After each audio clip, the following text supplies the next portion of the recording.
Big mistake, Joe Biden slams China, Russia for skipping climate summit. U.S. President Joe Biden blasted China's leader Xi Jinping and Russian President Vladimir Putin for skipping the COP26 climate summit in Glasgow and walking away from a gigantic issue. Glasgow, U.S. President Joe Biden on Tuesday accused China and Russia of failing to show leadership on climate change in blistering criticism of their leaders for not attending the COP26 summit in Glasgow. Speaking at the UN summit aimed at forging an ambitious new climate agreement, Biden called his own presence and promises proof that America is back after the go-it-alone approach of his predecessor Donald Trump. The fact that China is trying to assert, understandably, a new role in the world as a world leader, not showing up, come on. Biden told journalists before flying out of Glasgow. It just is a gigantic issue and they walked away. How do you do that and claim to be able to have any leadership? Biden said.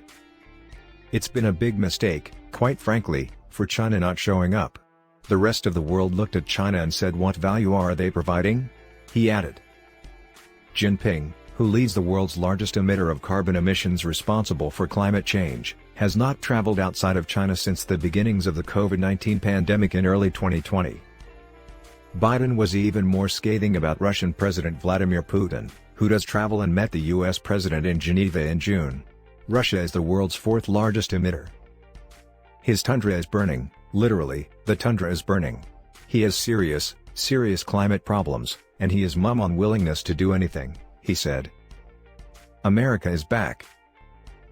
Biden has ramped up U.S. climate action with promises to zero out carbon emissions by 2050, a sharp reversal from the climate skeptic Trump, although Biden still faces domestic hurdles on moving ahead.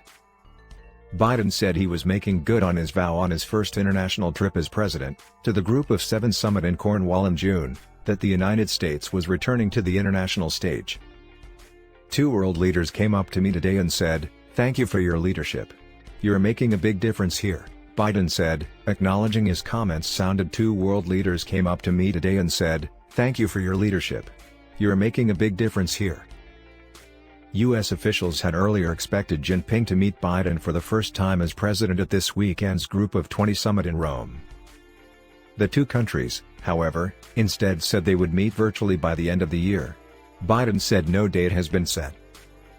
Biden said he hoped their talks would bring more predictability in relations that have been soured by disputes on myriad fronts, including human rights and China's growing assertiveness on Taiwan. "I'm going to be clear. This is competition. It does not have to be conflict," Biden said. "I have also indicated to him, and I'm not reluctant to say it publicly, that we expect him to play by the rules of the road." Biden recently made waves by appearing to say the United States would militarily defend Taiwan if it was attacked by China, which claims the self-governing democracy. The United States provides weapons to the island but is deliberately ambiguous on whether it would defend it. Without addressing Taiwan directly, Biden said he did not believe there would be conflict with China, which his administration has identified as the top challenge of the 21st century. "I don't anticipate there will be a need for physical conflict," Biden said.